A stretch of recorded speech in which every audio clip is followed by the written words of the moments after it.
আমাৰ ওপৰত যিমানে তেওঁলোকে ভুৱা এফআইআৰ লগাওক বা নলগাওক, যিমানে পুলিচ জৰিয়তে আমাক বাধা দিয়ক বা নিদিয়ক, আমি মাত মাতি গৈ থাকিম। কংগ্ৰেছ দল আগবাঢ়ি যাব, সংবিধানটো সুৰক্ষিত ৰাখিব।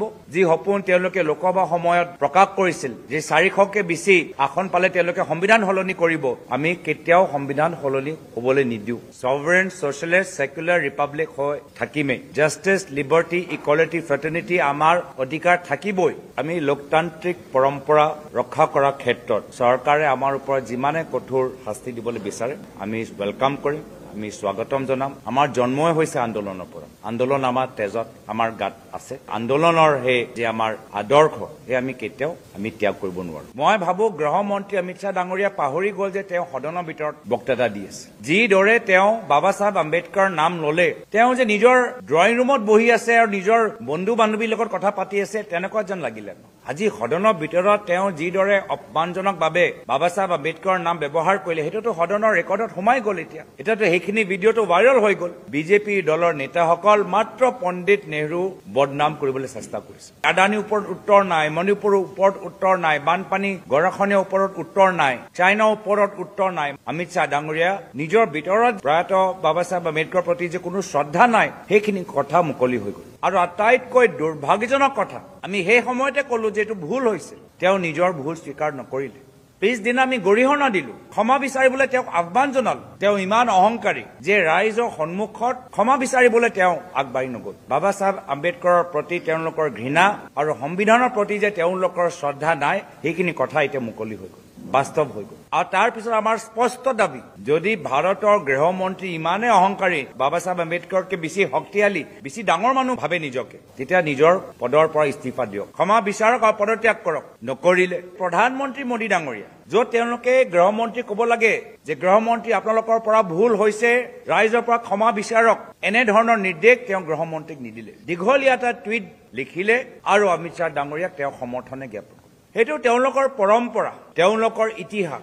RSS আৰু গোৱালকৰ পৰম্পৰা আজি নৰেন্দ্ৰ মোদী ডাঙৰীয়া আৰু অমিত শ্বাহ ডাঙৰীয়াই প্ৰকাশ কৰিছে। ভাৰতীয় সংবিধান যেতিয়া প্ৰথমবাৰ বাবে যেতিয়া পাছ হৈছিল, সেই সময়তে গোৱালকাৰে কৈছিল, এইটো সংবিধান কি সংবিধান, ইয়াত আমাৰ দেশৰ কোনো আদৰ্শ আমি দেখা পোৱা নাই, দেশৰ সংস্কৃতি আমি দেখা পোৱা নাই, এইটো বাহিৰৰ পৰা লোৱা গৈছে, বিদেশৰ পৰা লোৱা গৈছে, এই সংবিধান আমি স্বীকাৰ নকৰোঁ। এয়া আছিলে তেওঁলোকৰ মনোভাৱ।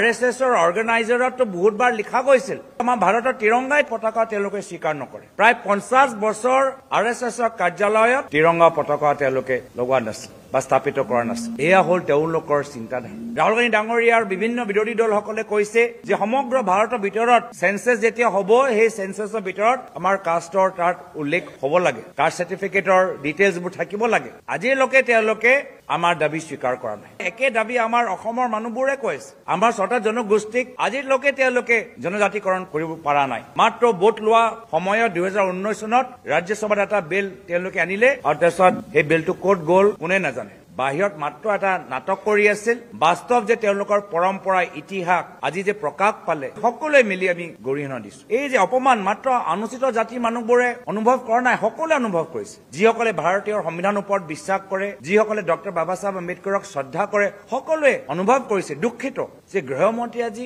ক্ষমা বিচাৰিবলৈ আজি তেওঁলোকে ইমান টান পাইছে। আৰু সেইকাৰণে বিভিন্ন বিৰোধী দল আজি কংগ্ৰেছ দলক সমৰ্থন জ্ঞাপন কৰিছে। BSP হওক, আম আদমী হওক, সমাজবাদী পাৰ্টি হওক, সকলোৱে আজি কংগ্ৰেছৰ আমাৰ এই দাবীক সমৰ্থন জ্ঞাপন কৰিছে। য'ত আমি ৰাজহুৱা বিষয়বোৰ উত্থাপন কৰি আছিলো, সেই সময়ত বিজেপি দলৰ নেতাসকল মাত্ৰ পণ্ডিত নেহৰু বদনাম কৰিবলৈ চেষ্টা কৰিছে। আদানীৰ ওপৰত উত্তৰ নাই, মণিপুৰৰ ওপৰত উত্তৰ নাই, বানপানী গৰাখহনীয়াৰ ওপৰত উত্তৰ নাই, চাইনাৰ ওপৰত উত্তৰ নাই। আৰু শেষত মই ভাবো গৃহমন্ত্ৰী অমিত শ্বাহ ডাঙৰীয়া পাহৰি গ'ল যে তেওঁ সদনৰ ভিতৰত বক্তৃতা দি আছে। যিদৰে তেওঁ বাবা চাহেব আম্বেদকাৰৰ নাম ললে, তেওঁ যে নিজৰ ড্ৰয়িং ৰুমত বহি আছে আৰু নিজৰ বন্ধু বান্ধৱীৰ লগত কথা পাতি আছে, তেনেকুৱা যেন লাগিলে।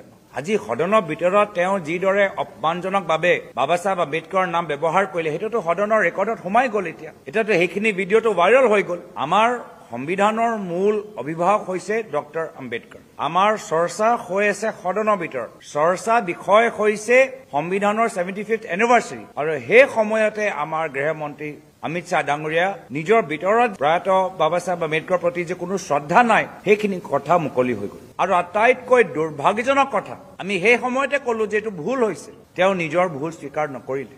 পিছদিনা আমি গৰিহণা দিলো, ক্ষমা বিচাৰিবলৈ তেওঁক আহ্বান জনালো। তেওঁ ইমান অহংকাৰী যে ৰাইজৰ সন্মুখত ক্ষমা বিচাৰিবলৈ তেওঁ আগবাঢ়ি নগল। ক্ষমা বিচাৰিলেহেঁতেন তেতিয়াহ'লে তেওঁ নিজে যে ভুল কৰিছে, বাবা চাহেব আম্বেদকাৰৰ প্ৰতি এনেদৰে শব্দ ব্যৱহাৰ কৰিব নালাগিছিল, এনেদৰে উচ্চাৰণ কৰিব নালাগিছিল, তেওঁ স্বীকাৰ কৰিব পাৰিলেহেঁতেন। কিন্তু অহংকাৰ আৰু ক'ৰবাত বাবা চাহেব আম্বেদকাৰৰ প্ৰতি তেওঁলোকৰ ঘৃণা আৰু সংবিধানৰ প্ৰতি যে তেওঁলোকৰ শ্ৰদ্ধা নাই, সেইখিনি কথা এতিয়া মুকলি হৈ গ'ল, বাস্তৱ হৈ গ'ল। আৰু তাৰ পিছত আমাৰ স্পষ্ট দাবী, যদি ভাৰতৰ গৃহমন্ত্ৰী ইমানে অহংকাৰী, বাবা চাহেব আম্বেদকাৰকে বেছি শক্তিশালী, বেছি ডাঙৰ মানুহ ভাবে নিজকে, তেতিয়া নিজৰ পদৰ পৰা ইস্তিফা দিয়ক, পদত্যাগ কৰক, ক্ষমা বিচাৰক আৰু পদত্যাগ কৰক। নকৰিলে। আৰু তাৰ পিছত আমি কি দেখা পালো যে প্ৰধানমন্ত্ৰী মোদী ডাঙৰীয়া, য'ত তেওঁলোকে গৃহমন্ত্ৰী ক'ব লাগে যে গৃহমন্ত্ৰী আপোনালোকৰ পৰা ভুল হৈছে, ৰাইজৰ পৰা ক্ষমা বিচাৰক, এনেধৰণৰ নিৰ্দেশ তেওঁ গৃহমন্ত্ৰীক নিদিলে। প্ৰধানমন্ত্ৰী আকৌ গৃহমন্ত্ৰীক সমৰ্থনে জনালে, দীঘলীয়া এটা টুইট তেওঁ লিখিলে আৰু অমিত শ্বাহ ডাঙৰীয়াক তেওঁ সমৰ্থনে জ্ঞাপন কৰে। আমাৰ চিন্তাত এইখিনি কথা নতুন নহয়। এইখিনি কথা মাত্ৰ যে অমিত শ্বাহ ডাঙৰীয়া, প্ৰধানমন্ত্ৰী নৰেন্দ্ৰ মোদী ডাঙৰীয়া লোকে যে সীমিত, এইটো নহয়। সেইটো তেওঁলোকৰ পৰম্পৰা, তেওঁলোকৰ ইতিহাস। RSS আৰু গোৱালকৰ পৰম্পৰা আজি নৰেন্দ্ৰ মোদী ডাঙৰীয়া আৰু অমিত শ্বাহ ডাঙৰীয়াই প্ৰকাশ কৰিছে। ভাৰতীয় সংবিধান যেতিয়া প্ৰথমবাৰ বাবে যেতিয়া পাছ হৈছিল, সেই সময়তে গোৱালকাৰে কৈছিল, এইটো সংবিধান কি সংবিধান? ইয়াত আমাৰ দেশৰ কোনো আদৰ্শ আমি দেখা পোৱা নাই, দেশৰ সংস্কৃতি আমি দেখা পোৱা নাই, এইটো বাহিৰৰ পৰা লোৱা গৈছে, বিদেশৰ পৰা লোৱা গৈছে, এই সংবিধান আমি স্বীকাৰ নকৰো। এয়া আছিলে তেওঁলোকৰ মনোভাৱ। RSSৰ অৰ্গেনাইজাৰতো বহুতবাৰ লিখা গৈছিল যে আমাৰ ভাৰতৰ তিৰংগাই পতাকা তেওঁলোকে স্বীকাৰ নকৰে। প্ৰায় 50 বছৰ RSSৰ কাৰ্যালয়ত তিৰংগা পতাকা তেওঁলোকে লগোৱা নাছিল বা স্থাপিত কৰা নাছিল। এয়া হ'ল তেওঁলোকৰ চিন্তাধাৰা।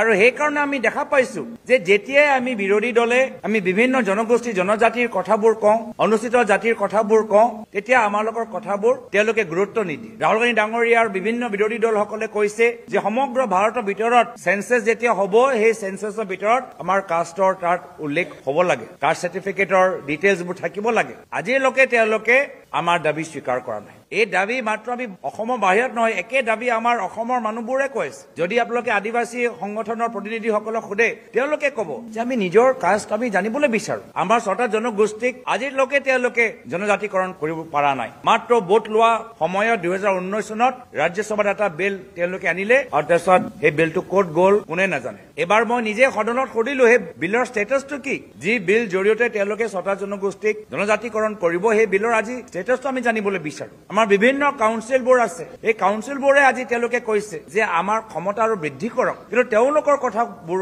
আজি গুৰুত্ব দিয়া নাই। মণিপুৰত কেনেদৰে অন্যায় হৈ আছে আমি গোটেইবোৰ দেখাই পাইছো। তো তেওঁলোকে যে আমাৰ সংবিধানক গুৰুত্ব নিদিয়ে, বাবা চাহেব আম্বেদকাৰক তেওঁলোকে সন্মান নকৰে, বাহিৰত মাত্ৰ এটা নাটক কৰি আছিল, বাস্তৱ যে তেওঁলোকৰ পৰম্পৰা ইতিহাস আজি যে প্ৰকাশ পালে, আজি এনেকুৱা এটা সময়ত আমি সকলোৱে মিলি আমি গৰিহণা দিছো। এই যে অপমান মাত্ৰ অনুচিত জাতিৰ মানুহবোৰে অনুভৱ কৰা নাই, সকলোৱে অনুভৱ কৰিছে। যিসকলে ভাৰতীয় সংবিধানৰ ওপৰত বিশ্বাস কৰে, যিসকলে ডক্টৰ বাবা চাহেব আম্বেদকাৰক শ্ৰদ্ধা কৰে, সকলোৱে অনুভৱ কৰিছে, দুখিত যে গৃহমন্ত্ৰী আজি ক্ষমা বিচাৰিবলৈ আজি তেওঁলোকে ইমান টান পাইছে। আৰু সেইকাৰণে বিভিন্ন বিৰোধী দল আজি কংগ্ৰেছ দলক সমৰ্থন জ্ঞাপন কৰিছে। BSP হওক, আম আদমী হওক, সমাজবাদী পাৰ্টি হওক, সকলোৱে আজি কংগ্ৰেছৰ আমাৰ এই দাবীক সমৰ্থন জ্ঞাপন কৰিছে। আমি মাত মাতি গৈ থাকিম। আমাৰ ওপৰত যিমানে তেওঁলোকে ভুৱা FIR লগাওক বা নলগাওক, যিমানে পুলিচ জৰিয়তে আমাক বাধা দিয়ক বা নিদিয়ক, কংগ্ৰেছ দল আগবাঢ়ি যাব, সংবিধানটো সুৰক্ষিত ৰাখিব।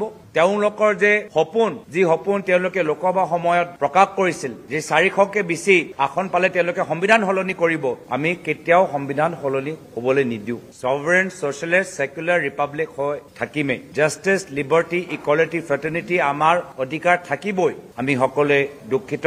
অমিত শ্বাহৰ অপমানজনক কথাৰ বিৰুদ্ধে প্ৰদেশ কংগ্ৰেছে যেতিয়া যাত্ৰা ওলাইছিল, সেই সময়ত আমাৰ এজন ডেকা অধিবক্তা মৃদুল ইছলাম কৰুণ মৃত্যু হ'ল। আমি লোকতান্ত্ৰিক পৰম্পৰা ৰক্ষা কৰাৰ ক্ষেত্ৰত চৰকাৰে আমাৰ ওপৰত যিমানে কঠোৰ শাস্তি দিবলৈ বিচাৰে আমি ৱেলকাম কৰিম, আমি স্বাগতম জনাম। কংগ্ৰেছ দল স্বাধীনতা সংগ্ৰামৰ পৰা জন্ম হোৱা এটা ঐতিহাসিক দল। আমাৰ জন্মই হৈছে আন্দোলনৰ পৰা। আন্দোলন আমাৰ তেজত, আমাৰ গাত আছে। আন্দোলনৰ সেই যে আমাৰ আদৰ্শ, সেই আমি কেতিয়াও ত্যাগ কৰিব নোৱাৰো।